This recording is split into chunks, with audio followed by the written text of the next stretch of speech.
আমার dressing sense নাকি অনেক বেটার হয়ে গেছে।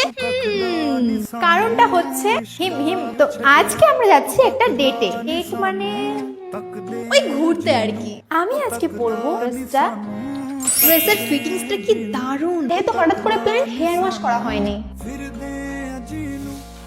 তো আমার হেয়ার ডান, মেকআপ এরকম সিম্পল রাখলাম। তো এবার আমি পরবো স্টকিং, বাট তার আগে এবার আমি পরবো স্টকিং, পারফেক্ট ড্রেস, জুতো পরছি এটা, and viral coat.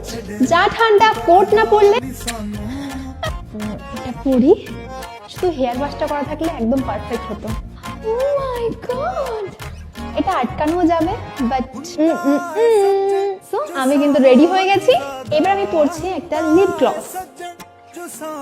Final হেয়ারের look করে নিলাম। মিশোর আউটফিট যে এত সুন্দর হবে আমি তো ভাবিনি।